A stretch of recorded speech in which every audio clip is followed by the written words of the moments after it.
Abacamanza igice c'icenda. Abacamanza c'icenda guhera ku murongo w'indwi handitswe ngo maze Yotamu avyumvise aragenda ahagarara ku mpinga y'umusozi Geruzimu asemerera n'ijwi rirenga aravuga ati yemwe bantu b'Ishekemu nimunyumvirize kugira ngo Imana namwe ibumvirize.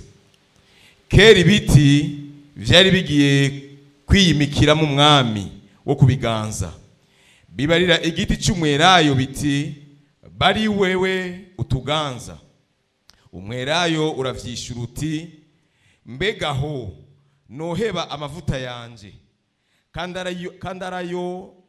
ariyo atuma nubahwa n'Imana n'abantu ngo nje kwirigwa ndahungabana hejuru y'ibiti. Maze ibiti bibarira umusukoni biti nuze weho utuganze. Umusukoni uravyishira uti mbegaho noheba uburyohe bwanje n'isukoni zanje nziza ngo nje kwirigwa ndahungabana hejuru y'ibiti. Maze ibiti bibarira umuzabibu biti nuze weho utuganze. Umuzabibu uravyishira uti mbegaho noheba vino yanje inezereza Imana n'abantu ngo nje kwirigwa ndahungabana hejuru y'ibiti. Maze ibiti vyose bibarira umubambangwe biti nuze weho utuganze. Umubambangwe wishura ivyo biti uti asangwa mugomba kunyimika vy'ukuri ngo mbe umwami wanyu nimuze mwikinge mu gitutu canje. Naho bitabaye ivy'ukuri umuriro uzokwaduka mu mubambangwe uyigize amasederi y'i Lebanoni.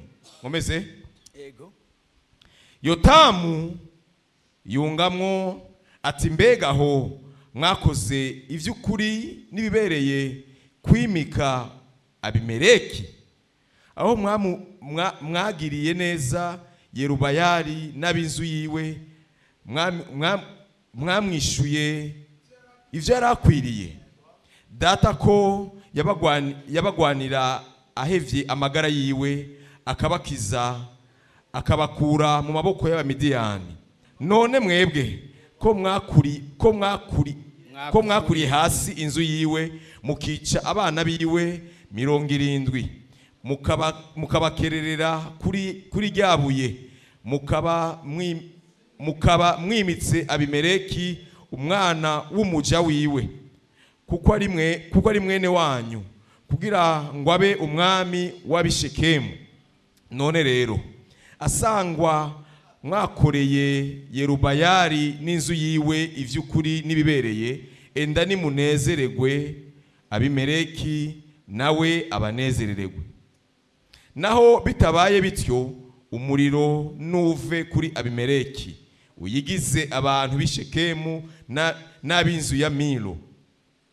Kandi umuriro nuve mu b'Ishekemu no mu binzu ya Milo uyigize Abimeleki.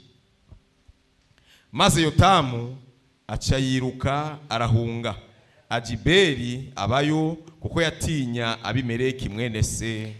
Amen. Dukomere amashi menshi ijambo ry'Imana. Dufise umutwe w'igikorane uvuga ngo birakwiye ko dukora igikorwa c'uwadutumye hakibona. Bugomba bwire aho utagishobora kugira ico akoze. Numvise mwe muri Imana ariko aranganiriza muri ano majambo kubijanye niki kintu nifuza ko umuntu wese ava muri ko mu mwanya tubasengera mu mwanya ntitunabasenga turaza gusengana ariko mugabo kandi mugene mwumvise nigiki ijuru giteze ku muntu wese yaje muri kino kibanza. Nigiki ijuru iko rirabona muri wewe nigiki kuko mu bintu nizera kandi ko biri ntawe Imana yaremye yabuze ico ikora canke ntawe Imana yapfuye kurema. Buri muntu wese Imana yaremye yamuremye izi neza nigiki aje gukora nigiki aje kumara kandi imuha nibikwiriye byose kugira ngo azokore igikorwa cy'uwamutumye neza hakibona mu gihe bitazoba bigikwiriye cyangwa mu gihe cy'ijoro Imana imujane mu bindi. Dusomye aya majambo yo mu Bacamanza avuga ukungene ibiti vyagombye kwimika umwami. Numugani mugabo wagana kariho. Numugani mugabo wasigura ivyari vyabaye nibigiye gukwirikira kuba. Biriza muri Imana ritubwiye ngo tugaruke ku murongo w'indwi. Ibiti ngo vyagiye hamwe. Biravuga ngo birakwiye ko turondera utuganza. Icambere nifuza ko umuntu wese muri kiro kibanza amenya, merci beaucoup, kandi atahura nuko muvyo Imana ikeneye hano mu inosi hariho umuntu ateza kuba responsable wavyo. Ndasubiramo. Somebody must be responsible. Si ibintu biraho gusa. Hariho ikintu abafaransa bavuga ngo la nature a horreur du vide. Urumva hari ibintu bidakunda hatabonetse umuntu ategezwa kuvyemera uko vyo bimeze kose habwiza kuba umuntu azi imbere. Numva ameni message muri kibanza. Imisi yose Imana ikeneye gukora cyane, imisi yose isi ikeneye gukora igikogwa ngaha mwisi hari umuntu Imana ibwirizwa gushyira imbere. Mugabo rero ingena abantu bazi imbere vyose tuza kubisanga muno mugambi tugiye gusoma. Hariho bamwe bumva umengo gukorera Imana no gutumwanya. Mugabo impamvu si yindi mu majambo twagiye dusoma babajije umwerayi wavuze ati jewe noheba. Babajije umuza jewe noheba. Vyose ivyo babona vyosura kuba abana babonamo ibintu vyiza nta na kimwe cyashatse gusa responsable kubera ko cyanse guheba. Mu bijyanye y'umutima wo gukora igikogwa cyuba dutubiye hakiri ku murango harimo principe yitwa guheba. Abimana ikeneye gutabara izo batabara icishirije mu bantu bemeye guheba. Vuga ngo guheba. Umumwe wese muri aba ntiyashatse guheba ivyiwe, ntiyashatse gukora ku nyungu ziwiwe. Mugabo ibijanye n'ubwami bw'Imana biratangaje cyane gose kubera yuko mu bijanye n'ivyisi ni vyiza ko abantu begeranya. Mugabo mu bijanye n'ivy'ubwami bw'Imana ni vyiza ko abantu barekura. Mu miganiza muri Matiyo 11 ngo uwigungira ko imekera kwe gutanga uyo muntu azovumwa, ariko uzitanga uwo niwe azogwirizwa ivyo yarafise. Ntidushobora kugwirizwa tutemeye gutanga. Ntidushobora gukora ibikorwa vyadutumye hakibona tutemeye guheba. Ngoma ndabajane ahantu buri muntu wese yiraba, buri muntu wese imbere yuko tuza gusenga, kuko uviriza Imana iragukeneye. Mu bwami bw'Imana urakenewe. Mu bwami bw'Imana uruwizuri harura kuri kontako. Mu bwami bw'Imana hari igikogwa atawundi muntu ashobora kugikora kiretse wazi. Ntihabuze umubambangwe. Mugabo ni kubera ibindi biti bindi byose byari byanse. Uyu munsi ndiko ndumva Imana ikiravugira mu mitima yacu. Hari ama protocol. Genda gatoya Pastor Jean, duga gatoya ugene mu gitabo cya Luka. Kadavuze sanga muri kata mwanya fise. Okay. Nacu genda Luka 14. Somero ku murongo wa 15. Unyumvirize uri mu mpemu 15 kuko sifise umwanya munini. Unyumvirize uri mu mpemu. Maze umwe mu bicaranye nawe avyumvise aramubwira ati hahigwa uzorira mu bwami bw'Imana. Harahiriwe uzorira mu bwami bw'Imana. Next verse. Nawe aramubwira ati habaye umuntu yarondeje amazimano menshi. Yarondeje amazimano menshi atora benshi. Atora benshi. Igihe cyo kurya gishitse. Igihe cyo kurya gishitse atuma umushumba wiwe. Atuma umushumba wiwe kubarira abatowe. Kubarira abatowe. Abatowe uyu munsi niko navugana n'abana b'Imana bari muri kiro kibanza. Numva amene yabo hano hano. Atuma umushumba we kubarira abatowe. Ino nkuru Yesu ariko avuga cyangwa no mugani usa n'ujya duheseze gusoma. Uviriza ngo nimuze muze kuko bihejeje gutegurwa. kuko bihejeje gutegura. Byose byaheze, ijuru ryamaze gutegura ibintu byose. Hari umuntu abaye invite, hari umuntu Imana yumviriye ko, hari umuntu Imana ishaka kaza gusangira nayo mu bwami bw'Imana. Umviriza, bose batangura kuzangazanga. Bose batangura kuzangazanga. Vuga ngo kuzangazanga. Kuzangazanga ni kwitoraguza, kurondera impamvu yotuma utaza.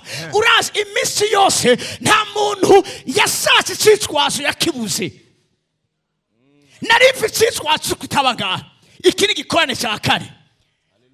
Nari no babwira ikintu kimwe, umusirikare agwa ku rugamba kandi umuntu atitoje gukora cyane ngo travaille endurance yiwe, kuko c'est au bout de l'effort qu'on devient fort. Endurance ntiza gutenyera. Nta muntu asenga Imana mpa endurance. Endurance irabaforge. Hari igihe tuzoba yongitse urakora ibikorane ndwi kuwa Mungu. Nitozeze gukora kandi kujya irizwi mfise niryo nari mfise saa 2 z'agatondo. Kubera ko imbere ndazi neza ko Imana Data umuremyi wacu aradukeneye, kuko ivyo twibaza ko turiko turakora nta na kimwe turakora, ariko ibi turindira imbere birakomeye cyane kuruta uko mushobora kuvyibaza. Mugabo azogira icyizere abitojeje batangura kuzangazanga, batangura kuronka impamvu. Ndashaka ndakuraza umuntu wese muri kino kibanza yanga gukora igikorwa ariko arazangazanga arondera impamvu yo gusigura igituma cyagikoze. Imbere ya ntebe bema mu Kigiriki hari amashyikizo atazokwakirwa. Icyatumye ntaje gutegura ni kubera yuko nari nabuze déplacement, nta bitoro byari bihari. Bavyita kuzangazanga. Kera hari abantu baje kurondera Imana, aba batumye uyu munsi kwebwe ubutumwa bwiza budushikira, baje gusenga ku birometero 15 ku munsi. Nivuga ngo agiye byari 15, agarutse byari 15. Mugako turi mu gisagara ahari imiduga, tukene gukora Imana dufite amafresher, tukene gukora Imana atacu biriko biradukuta, tukene gukora Imana ariko dufite amafacilité yose. Bose batangura kuzangazanga. Ndashaka ndababwire si bose bazokora igikorwa cyo dutumye hakibona. Abazokora icyo gikorwa nabatozezwe muri umutima, ndiko ndababwira kwemera guheba. Oya aho ndaza kuhaza nkomereza. Bose batangura kuzangazanga. Batangura mbwira umuntu heri wandi wati reka ivyo bintu byo kuzangazanga, reka ivyo bintu byo kuzangazanga. Ngurumva kugira nze mu gikorane cyanyu muteza kubanza kumenya ibijyanye na déplacement yiwaje. Uko siko twe twakuze dukorera Imana. Urumva kugira nze iriva kubanza ukavuga ibi nayivuze misi iheze baca baranyataka, mugabo n'ubusizo reka kubivuga. Abana turiko turatoza tubwiza kumenyereza gukorera Imana, ntidukorera Imana bitworoheye. Nta muvyeyi imbere yuko aza kuvyara abanza guca muri salon de coiffure. Nta muvyeyi bamaze kugira manicure pedicure hageze kavyara. Umwana avuze ngo saa 8 ndaje, hari uwambwiye ngo umugore yafatiwe muri saratamuzi yambaye, ati sinzi ngene namujaye kwa muganga, tuvye ndamuteruye ataco yambaye. Iyo umwana yagiye cyo kuvyara iyo cageze ivyo kuzangazanga ubishyira ku ruhande, kuko hari ubuzima bugomba buze, hari umwana agomba avuke.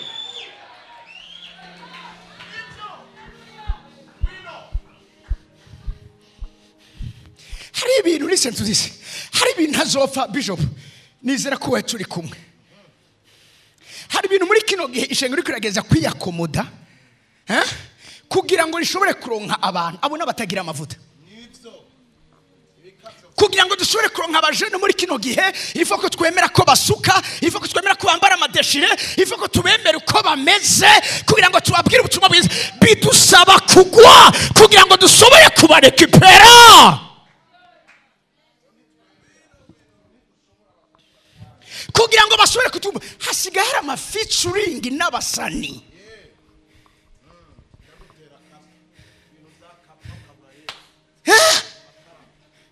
Uza ngaha ku gicaniro uko n'ugucudika n'ubuhambangwe. Abakozi b'Imana batagira imihamagaro authentique bemera ivy'isirikira abapropose. Mbabwira ikintu kimwe, twama twaronse ayo ma offre hamwe wovyemera ibi juste ugacishamo akamesaje gusa ko ari abantu uravyumva bavutse bameze uko nyene, ari abantu nyene urumva n'umuhungu umugabo n'umukobwa mu mubiri w'umuhungu.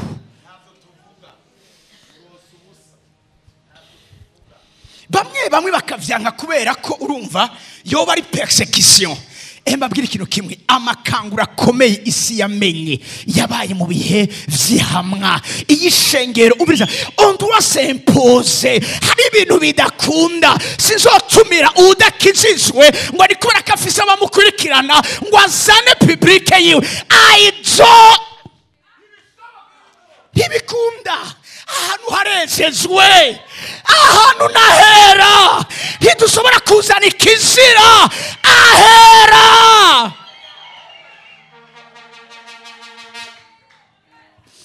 Haleluya. Mugabo kubera iki?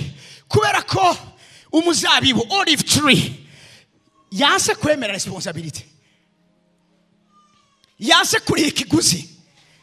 Umubambango uraza, umubambango nawe uje ko baje ku propose bawusanza huri atego je sindavyasa abandi bose banse, abashobora kubera umugisha ishengero bose banse. Mugabo haje uyundi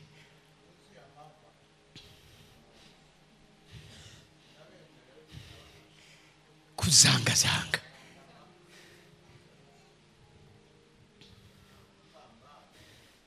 Miseze Pastor Lopez yambwiye umuntu yamutelefone umuririmbyi ngo nangu bigenza gute ngo promoting indirimbo ziwawe. Pastor Lopez na promoting indirimbo ziwiwe. Habwo baramubaza ati ubayeho ubuzima bumeze gute? What do you do? Ngo babamenyera imibambangwe. Mbabwira ikintu kimwe, meshes ami, tuza kumenya igihe turimo. Turi mu bihe vyanyuma. Ngaruka niyo nyuze umwe wese atangura kuzangazanga. Reka kuzangazanga. Habari ivyo muri Gravity, reka kuzangazanga.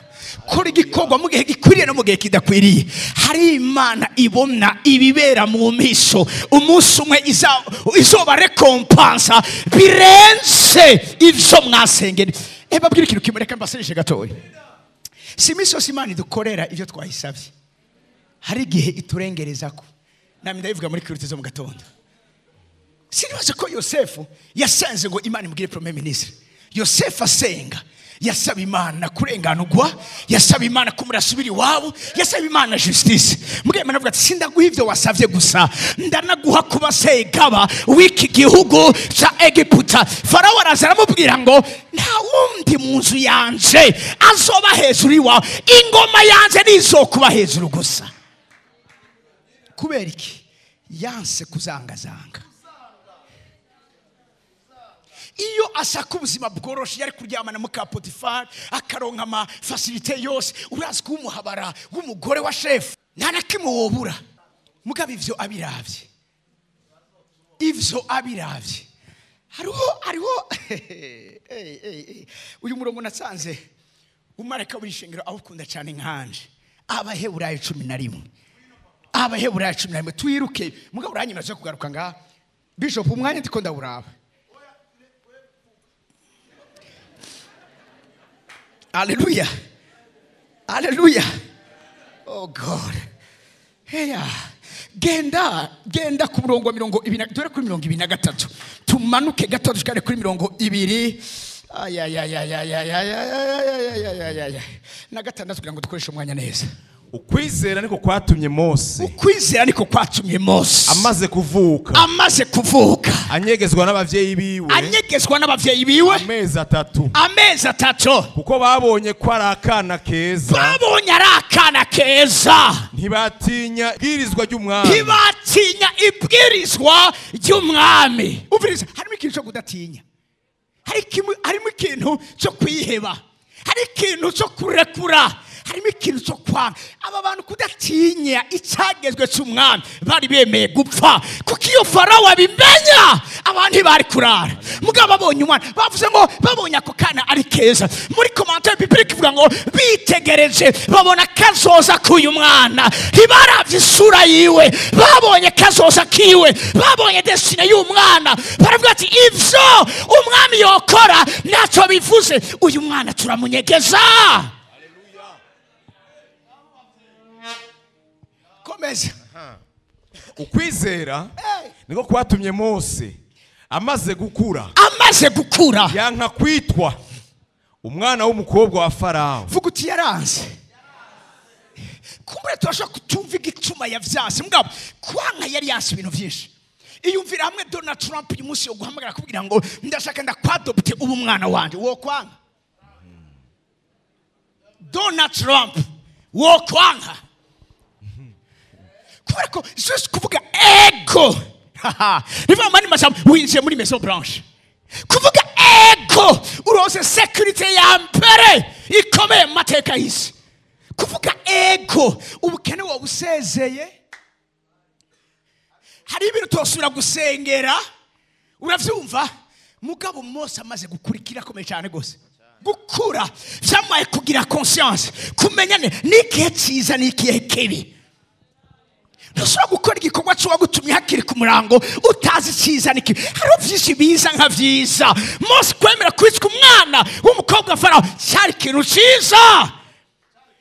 Mugabo ashize ku munzane haza gusanga kugiranwa nabi n'abantu b'Imana biruta kumara igihe mu bihimbaro vy'ivyaha. Guta umuntu nk'uyo yasobe kumenya, yasobe gutahura ibimeze bityo.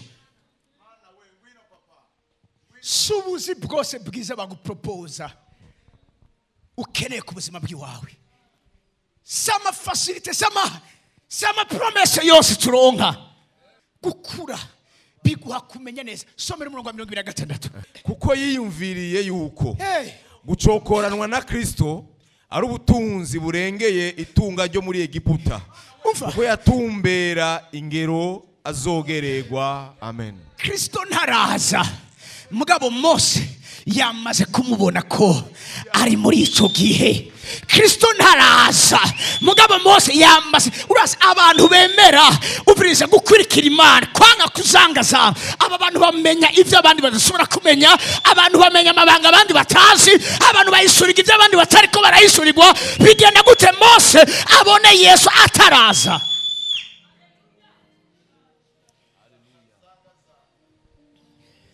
Si bose Imana izokorana nabo ibikorwa vyayo. N'ab'Imana yateguye, n'abemereye Imana kibatwara uko ishaka. Yesu abwira Petero, amubwira ngo ukiri muto wari kenyeza ukitwara ishaka, mugabo igihe kiraje kandi kirageza aho undi azogukenyeza akujana udashaka. Haleluya. Uviriza ibibanza si vyinshi, mugabo benshi bariko barazanga abari batowe. Benshi ntibashaka kurekura amashure yabo, ntibashaka kurekura ama prestige yabo. Mugabo mbabwire ubutumwa bwiza bw'umusaraba buvuga ngo heba. Mu vyakozwe n'umwa igice ca 20 ku murongo wa 22 ushikare ku murongo wa 24. Mumvirize uyu mugabo 22 gushika kuri 24. None raba, ngiye i Yerusalemu mboshwe. Ngiye i Yerusalemu mboshwe mu mutima. Ndashaka umuntu w'umusore ngaha n'umuntu bafise igitenge akime ico gatohe nikorera. Okay? Ndashaka umere nk'umukwega. Sheshe ndavuga gute? Oya nta resiste. Kutwara.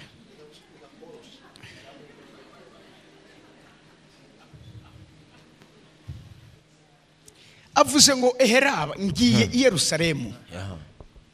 Urazi uyu uhamwe yoba ari umugangi yoshobora kwibohora, kubera ko ikimuwoshe kiri inyuma. Mugabo nimufate uku kubohwa kubaye mu mutima.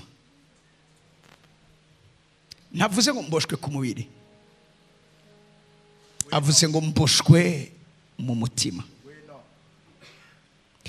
Abijuru giteguriye gukoresha hakibona nabaryemereye ko ribaboha mu mitima. Mu mitima birasobanuye iki? Nahari amadesire yacu, our desires, nahari indoto zacu, amayemoso yacu. Mu mutima niho hari amaproje, mu mutima niho hari inama nyinshi. Mu Migani 19:80 bavuga ngo umutima w'umuntu haba imigabo myinshi.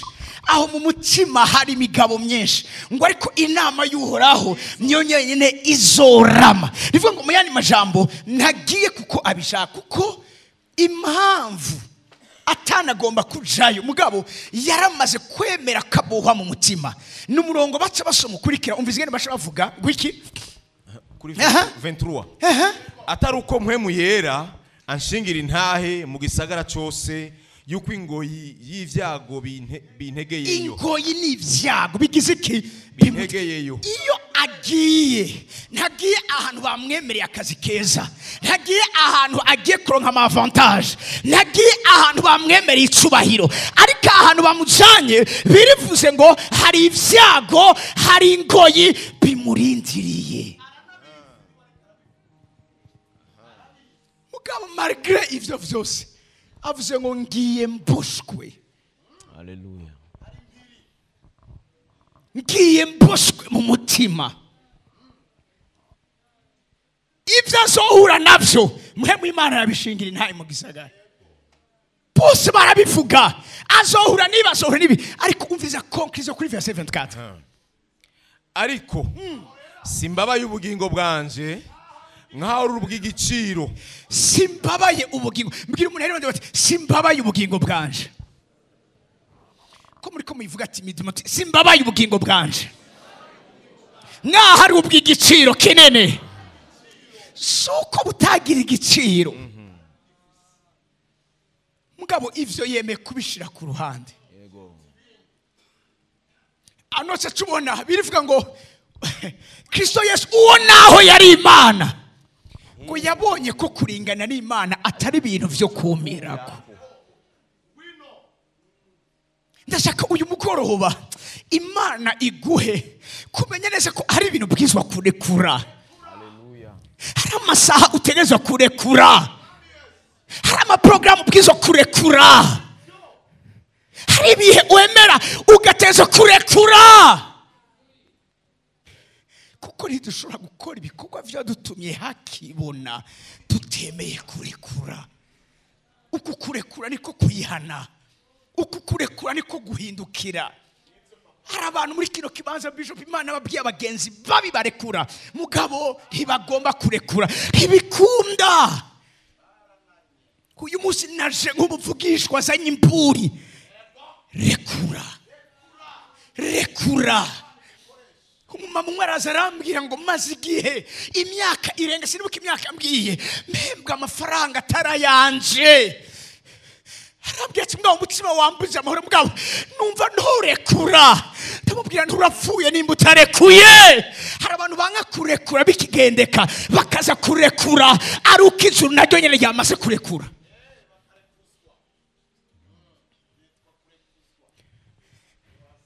Ngiye mboshwe mu mutima, ariko simbabaye ubugingo bwanje nk'aho ubw'igiciro kinini. Haba nibo bantu ijuru ikoresha ibikorwa bikomeye.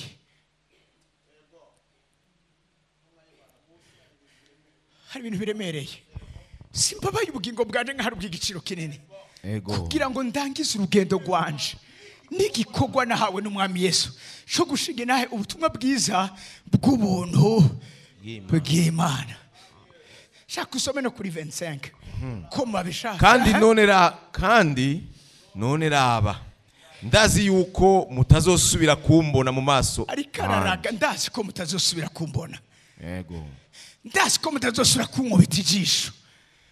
Yego, ndazi ko mutazosubira kubona mu maso hanje. Yes. Abo naciyemo mwese mbabwira ivy'ubwami bw'Imana. Ko murongo wa 76. Nico gituma mbashingira intahe uyu munsi ncuna. Yuko amaraso ya bose atazonkora. Next. Kuko ntacishije iruhande mbabwira ivy'Imana yagabiye vyose. babwira ivy'Imana dusigaye turondera kugenda ducisha ku ruhande. Abakozi b'Imana muri ngaha hakana kaga gakomeye cyane kurondera gucisha ku ruhande. Urumva ntiwo ukundwa wambwiye ngo mugabo nawe uri muto mugabo umengo uri umutama bamwe muri Panekoti bavuga ubutumwa muri les années 60. Ariko nagomba ndabwire ko burya butumwa bwiza nibwo bwahagaritse ishengero nibwo bwavyaye ishengero. Ubutumwa bwiza bwo kwihana icani gisa naco. Ubutumwa bwiza bwo kwiyanka. Ubutumwa bwiza tugerageza kudiriwa. Ubutumwa bwiza tugerageza kurondera ivyo ushobora kugendeka. Ubutumwa bwiza butuvuga ngo ntaco ngo uragerageza buke buke. Ubutumwa bwiza atari ubwo gucisha ku ruhande. Mbabwira ikintu kimwe, Bibiri ivuze ngo sinacishije ku ruhande. Aho yaciye avuga ubutumwa bwiza hari abatamwumvise, hari abamucira urubanza, ariko imbere y'Imana azoshingira naye acuna yuko ukuri yabwizwa kuvuga yarakuvuze adacishije ku ruhande. Ntitubwirizwa kujana na social media. Ntitubwirizwa kuraba abanyamerika ingere bimeze. Barazimye, umuriro warazimye. Bafise amateleviziyo akomeye dukurikirana, bafise amafaranga menshi n'ivyo, mugabo ni igiki kiriko kiramotiva ivyo bariko barakora.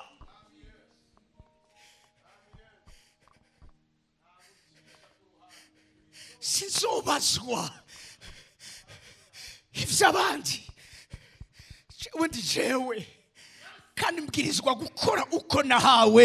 Bivuga ngo umuntu wese yubaka yiyubara ingene yubaka. Hari abubatsi benshi muri kino gihe bariko barazana yandi mafondasiyo yandi, ariko fondasiyo twahawe ni imwe, niyasizweho n'intumwa, ni Kristo gusa.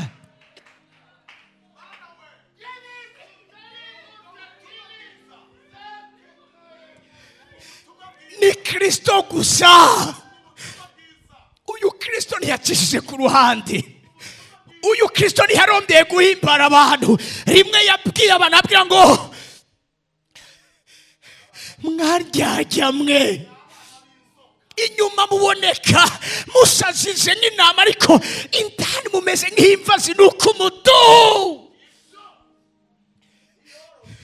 Ni bande babamvye Yesu? Ni bande bagiriye nabi Yesu? Ntibari abapagani, bari abo mu nzu y'Imana, bariko baragoreka inzira z'Imana, bariko barashaka kwinjiza. Iyi niyo ecumenisme ijambo ry'Imana rivuga, uruvange. Icyangiza uwo ndiwe uyu munsi nta munsi n'umwe ntazokibwira abandi. Uyu muri ko murabona, mbabwira ikintu kimwe, icari nico yatojejwe kuva mu buto. Sinzi kubaho ntariko ndasenga, sinzi kubaho ntariko ndiyanka, sinzi kubaho ntariko ndaboha mu mutima, sinzi kubaho ntariko ndaboroga, sinzi kubaho ntariko ndarira. Yaje vyoryoheye kuvuga ubutumwa bwiza, abantu bongomera amashi, kavuga ibanezera, mugabo ivyo bimaze iki? Nta rundi rufatiro rundi ruhari. Urufatiro ni rumwe, ni Kristo. Barabaza Petero ngo dukore iki? Arababwira ngo nimwihane, muhindukire, nimwihane.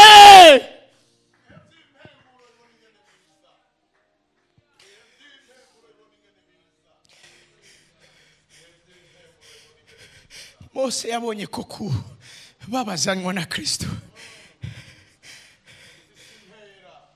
ari vyo bihambaye.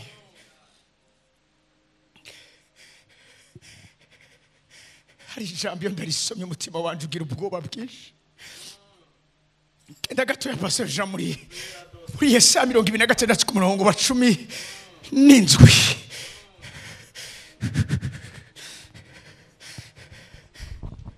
Yesaya 26 murongo wa 17.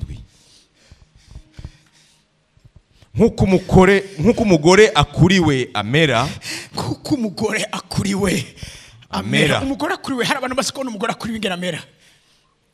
Hari abantu bazi ko umugore akuriwe ingene amera.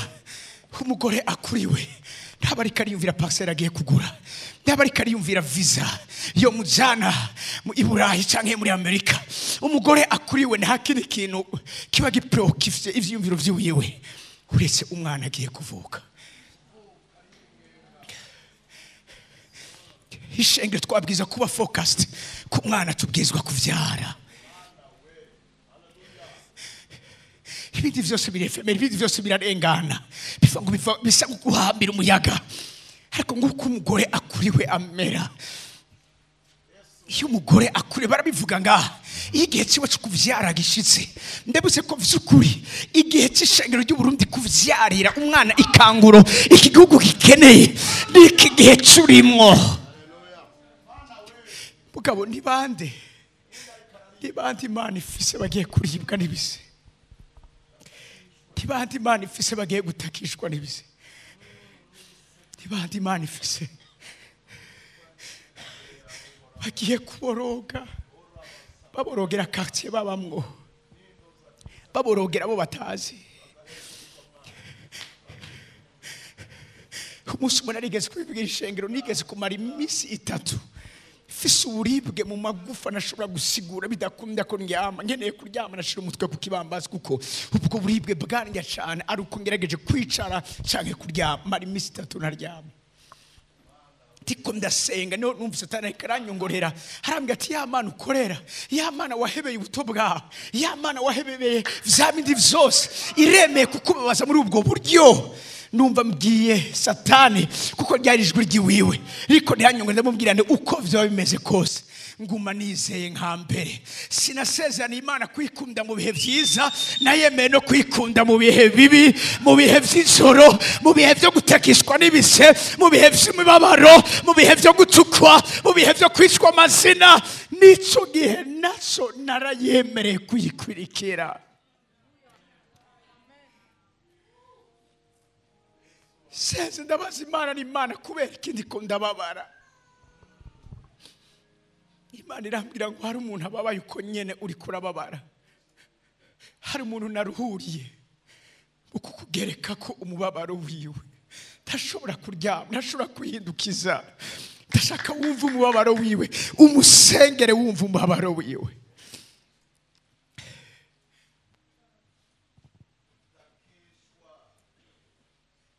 Kuri kishengero tubwizwa kumera.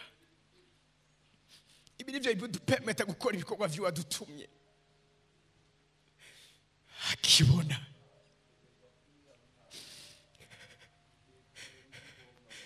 haravuze ngo garuka nujya mu rugo, igihe ciwe cyo kuvyara gishitse aribwa agatakishwa n'ibise vyiwe.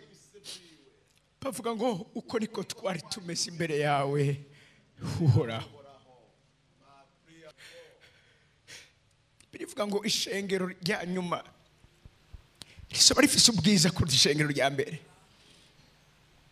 Ishengero rya mbere ishengero ry'intumwa, ishengero rya nyuma cyo gituma Imana ikirahagurutsa mu mvuma apostolique muri kino gihugu cacu. Tubwirizwa kuba mu bihe abishengero rya mbere babayemo.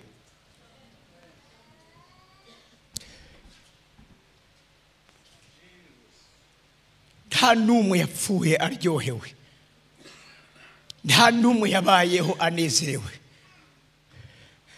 ariko mugabo arumva ko mu gihe gikwiriye no mu gihe kidakwiriye. Ikimenyamenya ni ijambo Paulo ariko aravuga, ngiye mboshwe i Yerusalemu mu mutima.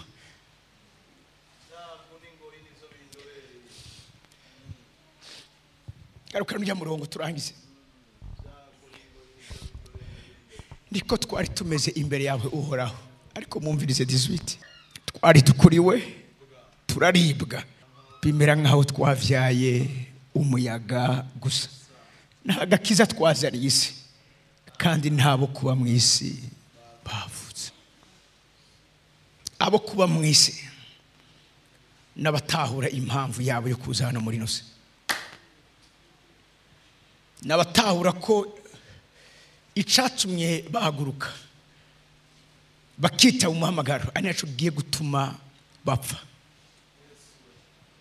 Paul avuga ngo urupfu rukorera muri twebwe kugira ngo ubugingo bukorere muri mwebwe. Ntibikunda ko mugira ubugingo tutatwaye urupfu muri twebwe. Mugabo iyumvira ishengero ryari giye kuvyara abadisiple b'umwami wacu Yesu Kristo, ariko rikavyara umuyaga kugira ishengero ry'abantu 5,000. Mugabo ata muntu n'umwe yashobora kwemanga Kristo gushika kugupfa. Bose bari nyuma yiwe kubera imikata atanga, ibitangaza akora n'amasezerano. Pesho uyu munsi bariko baza mu nzu y'Imana kubera ivyo. Ariko ishengero Kristo yiteze muri kino gihe, ishengero irresponsable, ishengero ritariko rirarondera ibihimbaro, ishengero ryiyanka, ishengero riribwa, ishengero ritakishwa n'ibise, ishengero riri ku marembo ririko riringinga, ryingingira abandi. Ntabo kuba mu isi twavyaye. Uyu munsi dufise benshi barondera amakonaissance mu eglise kubera ko barazi ko abategetsi basigaye bakunda gusenga bakaza amakoraniro yacu. Amaservice ya muhemu yera ntakiri menshi mu ishengero ryacu. Kimwe kizokwereka ko vy'ukuri wuzuye muhemu yera nuko igihe cyose agukenyeza akakujana mu bugaragwa. Yesu yaje kwakira muhemu yera amujana mu bugaragwa, aho yamaze imisi 40 n'amajoro 40 ariko arageragezwa. Kandi birivuga ngo Satani abonye ko atamushoboye abaramuretse akanya gatoya. Ibigeragezo ntivyaretse. Mugabo dufise abantu sigaye mengo barageze mu ijuru.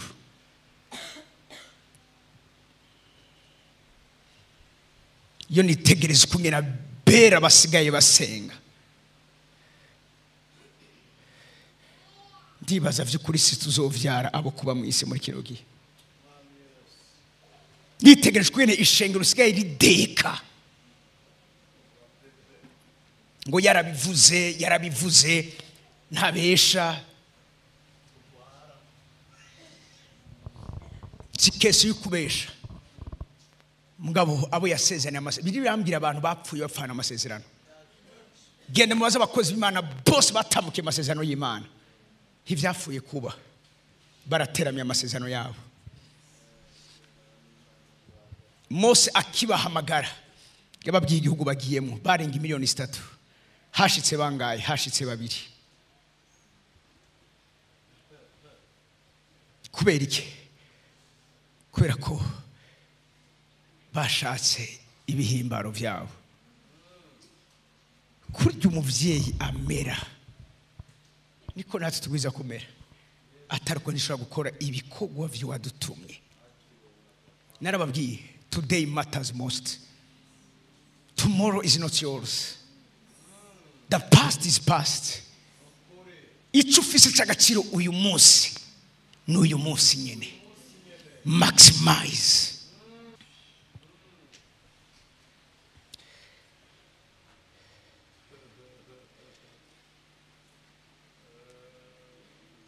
Reka ndangirize hano. Yesaya 6 ku murongo 8. Cye dusenga Imana. Numva ijwi ry'umwami Imana rivuga riti, ndatuma nde? Ninde yotubwira?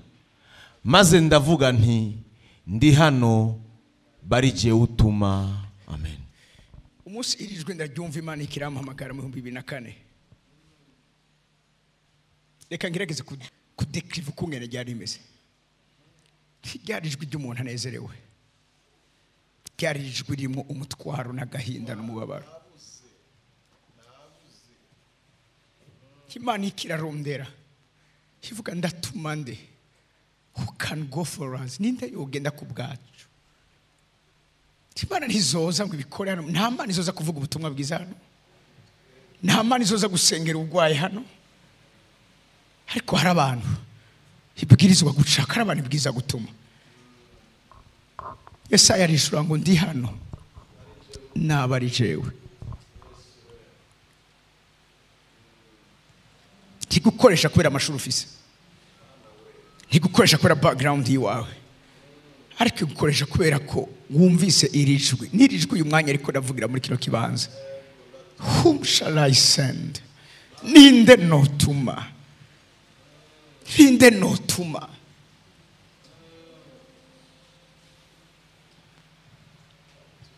Ndashaka uyu munsi twishure kuri iri jwi, atari uko umubambangwe urahari. Ndangiriza haryanye n'abashamanzi garuka hariya umubambangwe, ivyo tutavyeme umubambangwe urahari. Wewe nimba wozanga zanga ko ijambo ry'Imana ryavuze umubambangwe urahari, kugira ngo ushobore kugira iki guprofita iyo opportunité uronse. Tunyarukirize.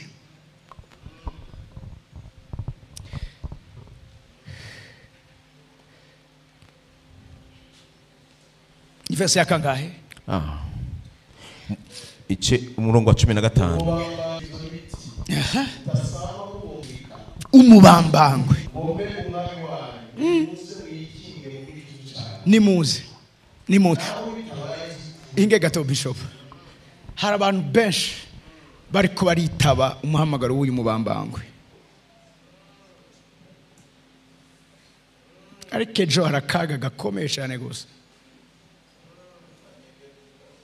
Kubera iki? Hejuru hari ibiti by'imyelayo byanse, hari ibiti by'inzabibu byanse. Umubambangwe wishura ivyo biti, ingo mwikinge mu gitutu canje.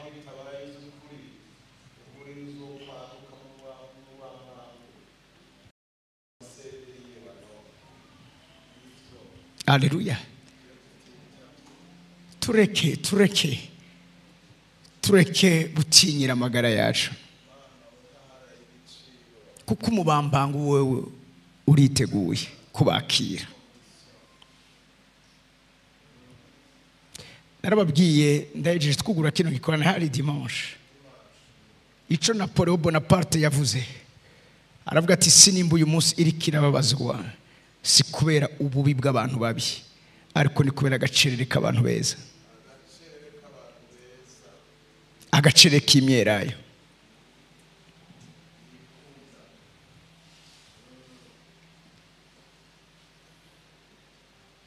Unamika amaso yawe. Ijwi riko rirahamagara muri kino kibanza, ndatuma ninde yotubwira. Ndashaka uyu mwanya dusenge. Nimba uzi neza ko hari ikintu wumiye ko, n'uyu mwanya nyine ukukirekura, reka gutinyira amagara yawe. Rekura ico kinyoma, rekura.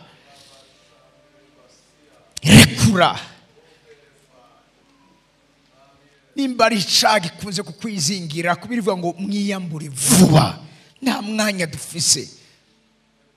Umugwanizi yakorewe mu isi afise inzigo nyinshi, kuko yahawe igihe gito.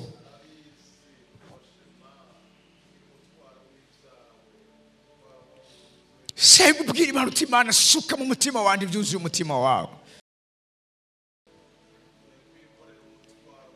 Magukora ibinezereza umutima wawe. Boshobora kutakumva, boshobora kutagutahura mu rungano rw'iwawe, mugabo nta handi hantu Imana izobicishiriza. Ijambo ry'Imana rirambwira ngo ni wakura ivyingira kimazi mu vy'imbura kimazi, uzoba kanwa kanje. Aragukeneye nk'akanwa kiwe, ariko ari igikorwa ubwirizwa gukora cyo gukura ivyingira kimazi mu vy'imbura kimazi.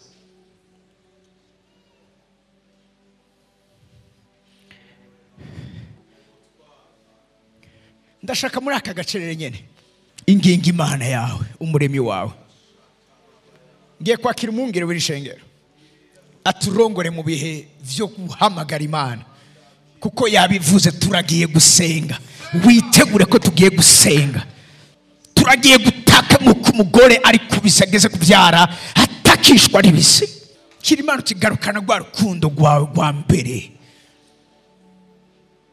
Biravuga ngo nk'ikimuhongo ihuzagizwe yifuza imigezi y'amazi, ni ku mutima wanje uhuzagizwe kwifuza Imana. Haravuga ngo uzoza ryarahuri. iryo ni ryo jwi ry'abana akeneye kumva muri kino kibanza. Dawidi yaravuze ngo amarira yabaye ivyo kurya vyanje vyo ku murango no mw'ijoro. Icyamubabaza si ikindi ngo nuko abantu bavuga ngo imana yawe iri he. Uyu munsi ishengero riko riracokogwa batubaza imana yanyu iri hehe.